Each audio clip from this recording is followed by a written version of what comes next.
Good evening. It is good to see you tonight. Welcome to the broadcast. You're watching EBN Prime Edition. My name is Cynthia Nanjala.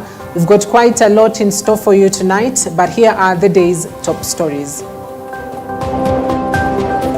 President William Ruto chairs first cabinet meeting in Kakamega as he continues his tour of the region. Intrigues behind businessman Jaswant Rai disappearance and appearance, and just why President William Ruto is under fire for his remarks. Schools resume for term 3 amidst high cost of living and lack of school fees.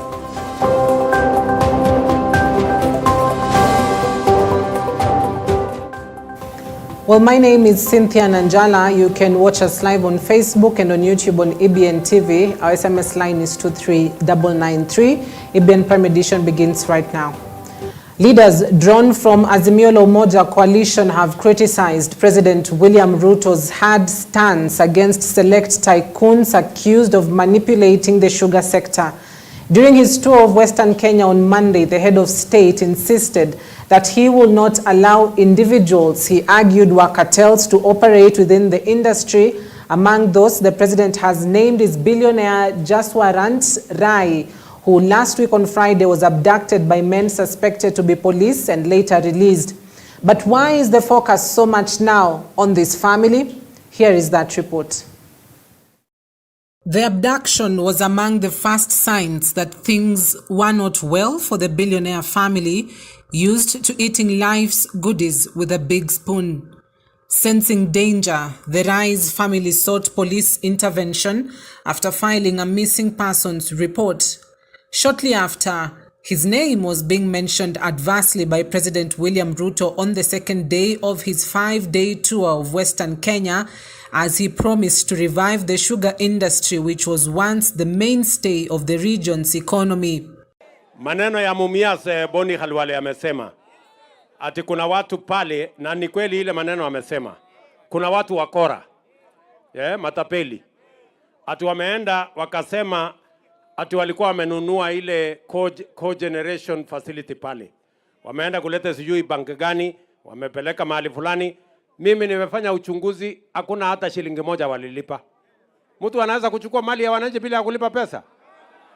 So hiyo makesi yote iko pale ni makesi ya ukora. Na nimeambia hao watu toeni kesi kwa hii mambo ya Mumias, kwa sababu hii ni mali ya wananchi.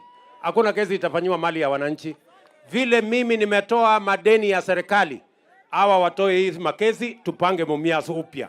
Mimi siwezi kubali ati watu wawili waende wagombane pale, sijui family moja, watu wawili wanaenda kugombania mali ya wananchi wa Kenya. Hiyo ujinga watawacha. Na nimewaambia watakoma.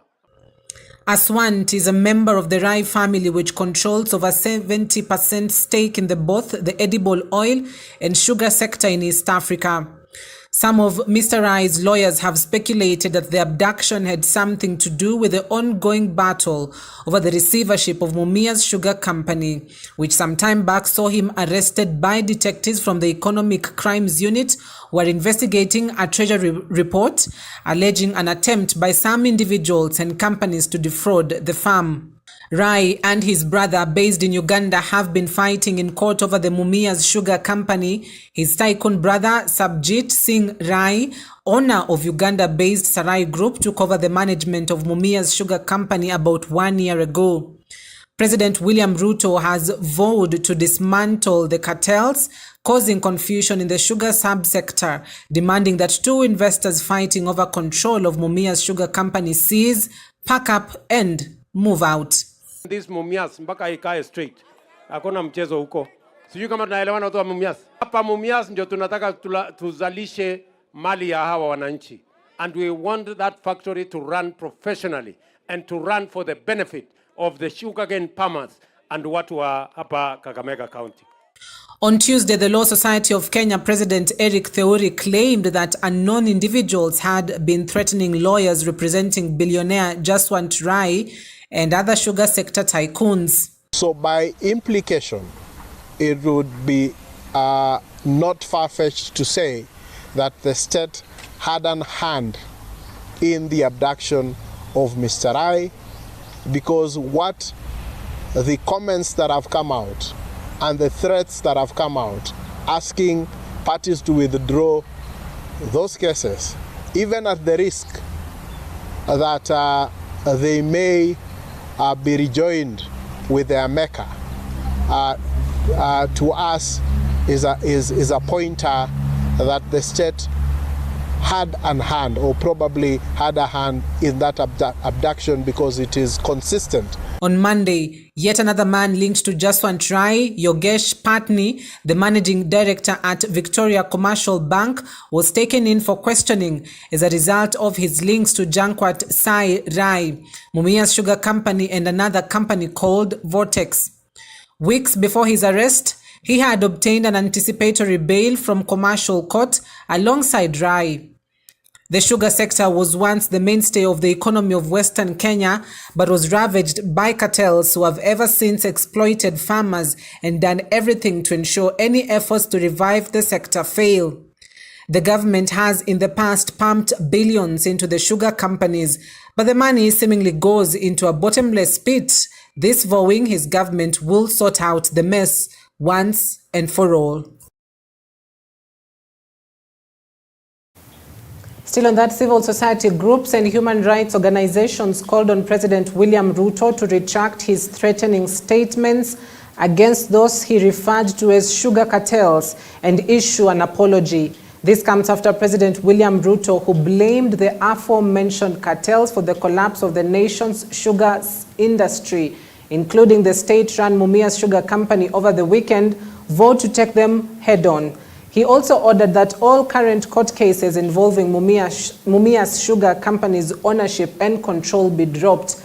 Led by LSK President Eric Theuri, Haki Africa and Amnesty International, they noted that the president's remarks have raised questions about his commitment to uphold the constitution and grant every individual the right to equality. To the states, to remind them that they have a duty to safeguard lives in this country, and we cannot allow such things to happen. Specifically on the issue of River Yala, yes, the numbers have declined. We are not seeing 10, 20 bodies being retrieved from the river, but it is not completely off. Just 2-3 months ago, a body was retrieved from River Yala. This is to show that we are not yet out of the woods, and the government needs to continue on that security reform avenue so that we can take Kenya forward in terms of human rights and civil liberties. The President's remarks to persons to flee or be deported or be detained, if they were spoken by any citizen, would be unlawful. That they are spoken by the head of a state in charge and a commander-in-chief makes it even more worrying. His remarks come a day or two before the International Day of the Disappeared.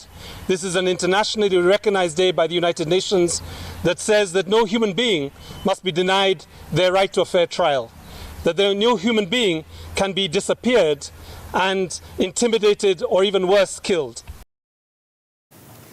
Embakasi East Member of Parliament Babu Owino has been set free in the case where he was charged in relation to the shooting of Felix Orinda, popularly known as DJ Evolve. Trial Magistrate Bernard Ochoi, while acquitting the MP, ruled that the prosecution failed to adduce enough evidence against the lawmaker.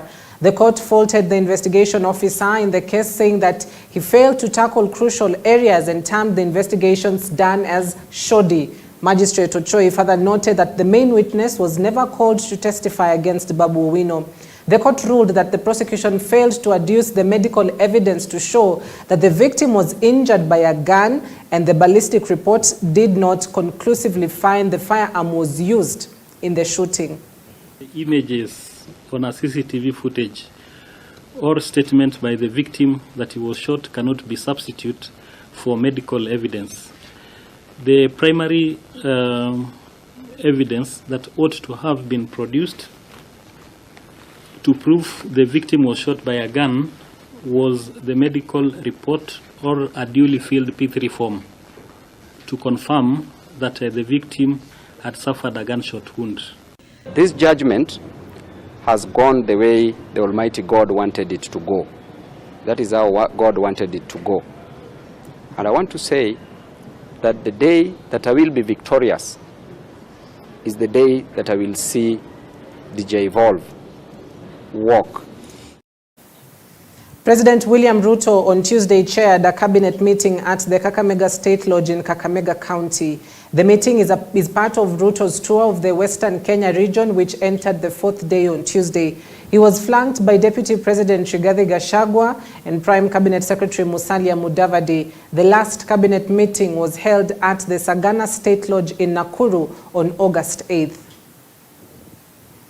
It is very good that we are having this cabinet in Kakamega. Maybe for the first time in the history of Kenya. And I think it is a very positive thing to do. The rest of us have been here for a few days, and it's been a wonderful moment being in Kakamega. As you can see, we have good weather. We've had wonderful reception from the people of Kakamega. They have actually requested us to extend our stay here by a month. So you might not see us in Nairobi. You might not see us in Nairobi anytime soon. The Senate on Tuesday convened for a special sitting expected to adopt the National Dialogue Committee. Having been approved by their National Assembly counterparts last week, the nod by the Senate effectively gives the Kalonzo Musyoka, Kimani Ichung'wah-led committee the legal backing in the execution of its mandate. Speaker Amason Jeffa Kingi, in his notice last week, notified senators that among other issues lined up for consideration was the approval of the National Dialogue Committee, which was top of the agenda. The committee, led by Majority Leader Kimani Ichung'wah and Wiper Leader Kalonzo Musyoka, appearing to build consensus on the nature of talks and the agenda thereof, and the committee is expected to recommend appropriate legal and policy reforms on issues affecting Kenyans in line with the Constitution. The committee on getting the legal backing will submit a report to both houses within 60 days. As many as of that opinion say aye. Aye. Will as many as of the contrary opinion say nay? The ayes have it. The National Dialogue Committee shall report to the leadership of Kenya Kwanza and as mere coalitions within 60 days, and thereafter submit its report to Parliament. That in the execution of its mandate, the National Dialogue Committee may invite, engage with and consider submission from stakeholders, collect views from the public, and engage experts, professionals, and other technical resource persons. You have been defeated, you have been defeated. Go and wait for 5 years, and after that, go for another election and see whether you will go through. But at the bottom of my heart, there is no solution to this problem. And the same thing will be repeated next, even after 2027. The best national dialogue happened on the 9th of August, Mr. Speaker, and the people of Kenya spoke. 50 million of the people of Kenya spoke to this particular issue, and they voted for William Ruto. There is nothing that the 10-member committee can do to it. The final and the apex of that matter was at the Supreme Court. There is nothing that Kimani Ichung'wah and Kalonzo Musyoka can do to that particular fact. Let's switch to the education sector, where at least 300 teachers serving in the northeastern parts of Kenya are camping at the Teacher Service Commission offices in Nairobi, demanding to be transferred to other regions over insecurity concerns. The teachers drawn from Mandera, Wajir, and Garissa County remain steadfast in their quest to be transferred due to insecurity in the northeastern region, which has been a target of Al-Shabaab. The teachers from the region described the situation in the northeastern as dire and pleaded with the employer to consider their transfers. Kusema ukweli, Mandera mwalimu anapenda kufanya kazi, lakini tunahitaji kupewa conducive environment. Jambo la kwanza, uweze fanya kazi kama mtu anakuwinda nyuma. Hii haiwezekani. We did an oath kufanya kazi Kenya mzima, lakini uweze fanya kazi mahali kiwa inakungoja. Sisi tumekuwa tukikumbana na masuala ya usalama kule. Kama mnavyojua, kwenye vyombo vya habari zilienea kwamba mwalimu mmoja wetu aliuawa na baada ya kuanza kutafuta haki tuondolee huko wale ambao wanashughulikia masuala ya tume hii ya kuajiri walimu huko walikataa kutuhamisha. Tukaamua sisi kama walimu tunaofunza kule maeneo ya kaskazini mashariki tuje hapa tulete malalamishi yetu hapa katika makao makuu ya tume ya kuajiri walimu. I'm the one who among the victims who were attacked on 14th July 2023 at midnight, as from 12 a.m. up to 3 a.m. in the morning. During that night, three weeks before the incidents, we were threatened by Al-Shabaab group terror. Then from there, we were to notify the police station in the same sub-county, whereby the police station advised us to go to sub-county teacher service commissioner, who is Mr. Jack. We were to call the man in the Warkadut police station. The man said that sisi kama tumeogopa kufunza, tunataka tu transfer, hakuna issue ya Al-Shabaab. Parents in Malindi sub-county in Kilifi County have lamented over increased high school fees and are urging the government to intervene. This is after some students who reported to various schools on Monday were turned back over school fee arrears. Led by Kahindi Mole from Marafa area, the parents also want head teachers not to send their children back home, decrying harsh economic times that have made them not able to raise school fees on time. The Malindi Member of Parliament's office has also advised head teachers against sending students back home, saying that the national government CDF office will start disbursing bursaries to schools from next week. Malindi MP Amina Mnyazi's personal assistant Juma Kilo said that 5,000 students will benefit from the funds.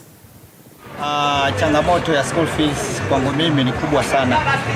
Niko na watoto wawili wako secondary, moja yuko form 4 na kuna mwingine wa university ni aende huu mwezi wa 9, na kuna msichana alikuwa ni ajiunge na Kiriri University Nairobi 16th of August, lakini hajaenda kwa sababu ya pesa.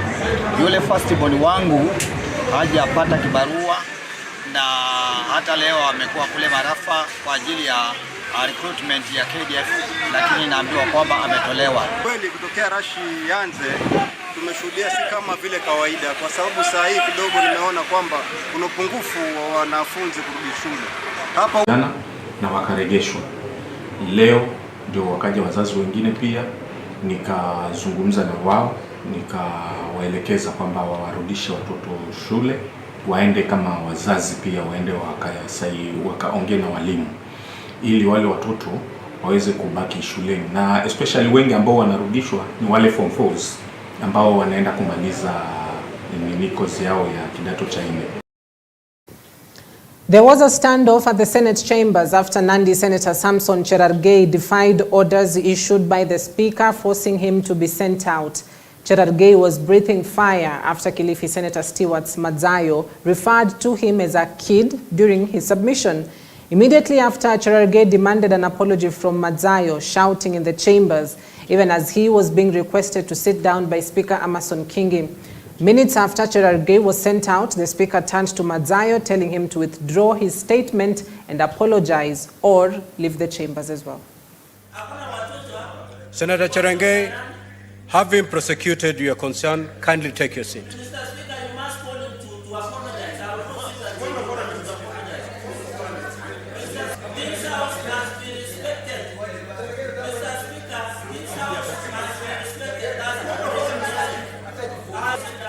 Senator Cherargei, you're out of order. Kindly proceed to leave the chamber.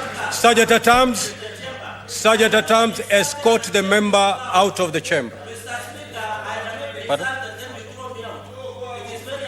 I order you to leave the chamber for the remainder of this session, for the remainder of today's sitting.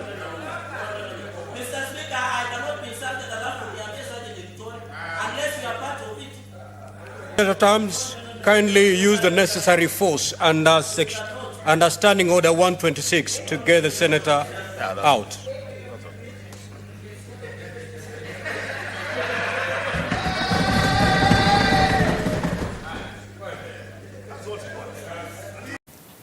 Months after Deputy President Rigathi Gachagua met Kiambu leaders to rescue Governor Kimani Wamatangi from a planned impeachment, a fresh headache for the county chief has emerged.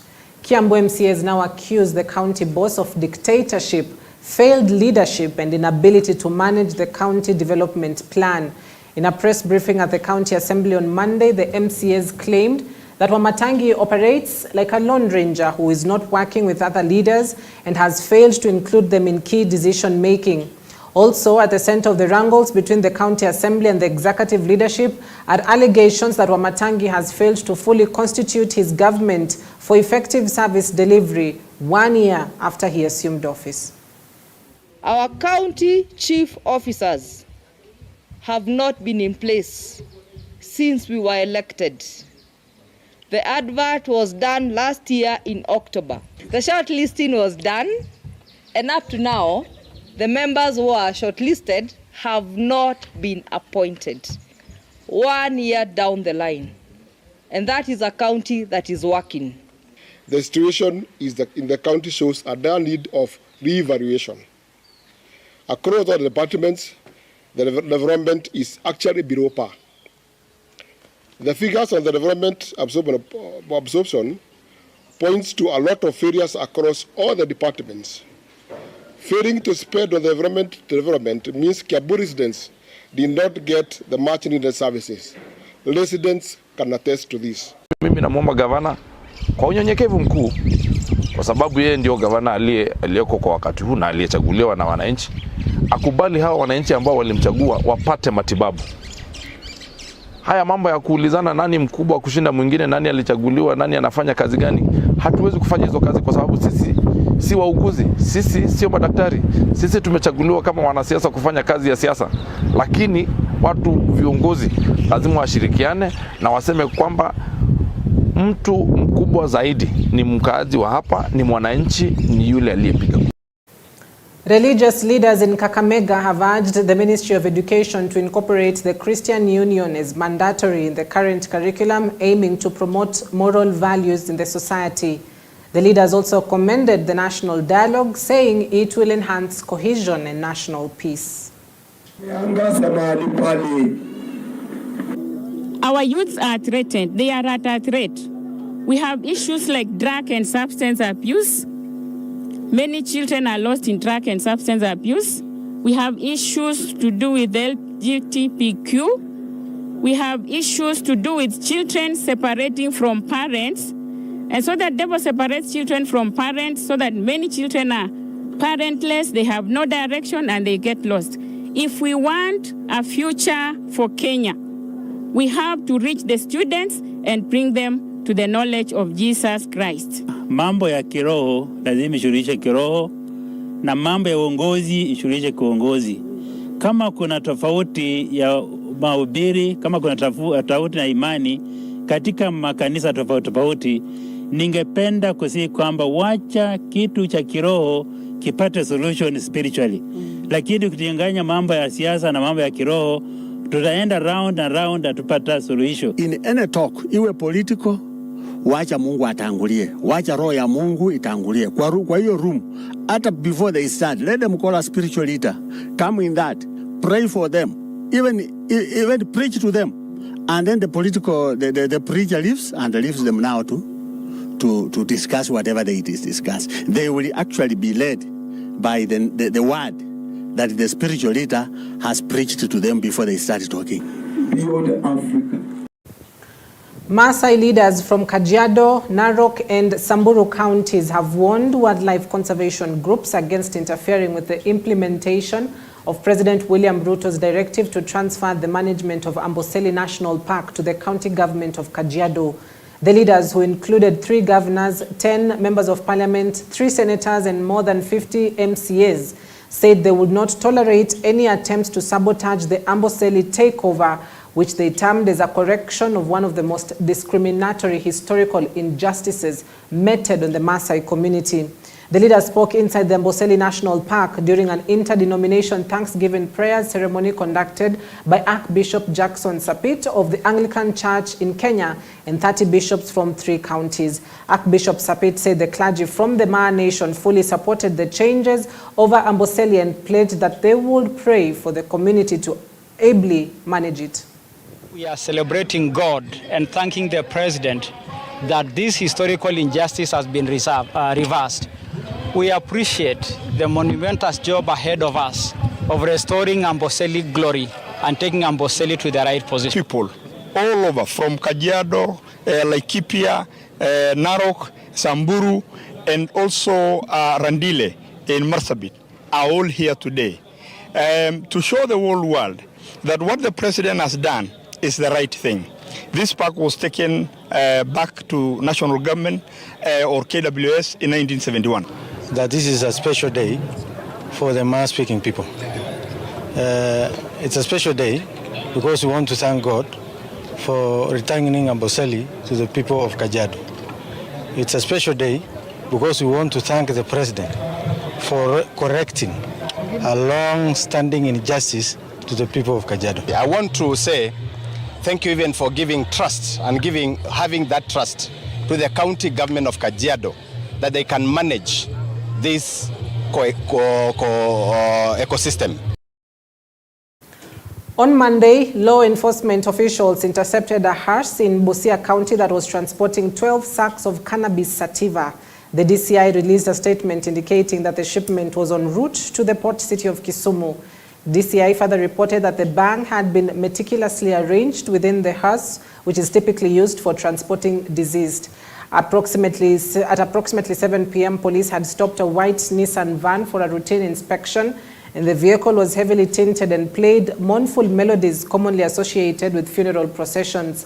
Upon conducting a search of the van, authorities discovered 12 sacks of the sativa that had been arranged on the seats and floor. The driver of the hearse was subsequently arrested and the vehicle impounded.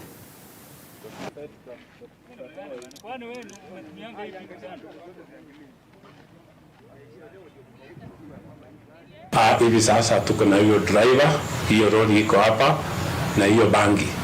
Hii bangi ilipoangaliwa ilikuwa kilo zaidi ya 600. Value yake ni zaidi ya milioni 18 pesa ya Kenya. Haya sasa uchunguzi zaidi inaendelea, tuko na driver na tuko na huyo driver ni msukiwa kwa sababu ndiye alikuwa na drive hiyo gari na hiyo gari tuko nayo, hiyo bangi iko. To some business news, Kenya Airways net loss has widened to 21.7 billion in the half year ended June 2023 from 9.9 billion in 2022 due to forex hit. Helen Mwariri, the airline's chief finance officer, told an investor briefing that foreign exchange losses jumped to 15.3 billion shillings from 398 million in the same period in 2022. Total revenue in the first half rose by 56% to 75.1 billion from 48.1 in the first half of 2022, while operating costs rose to 74.1 billion from 53.1 billion in the first 6 months of last year. Even so, the airline has reported its first operating profit in 6 years.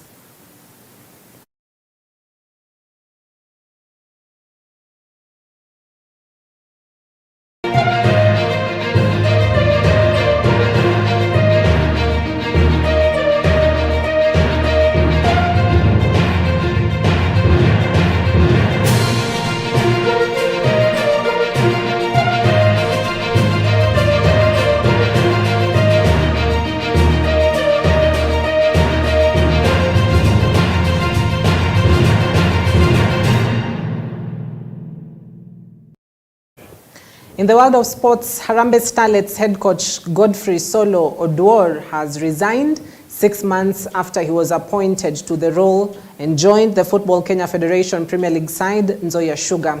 FKF had appointed Oduor to lead the national women's team in March 2023 after Charles Okere left the role. Junior Starlets and the Kenya Women Premier League side Kenya Police Bullets head coach Beldin Odemba is tipped to take charge at Starlets. At Nzoia, Oduor, who also previously handled KCB, takes over from Salim Babu, who ditched the Sudi Stadium-based outfit to become an assistant coach at Kenya Police FC.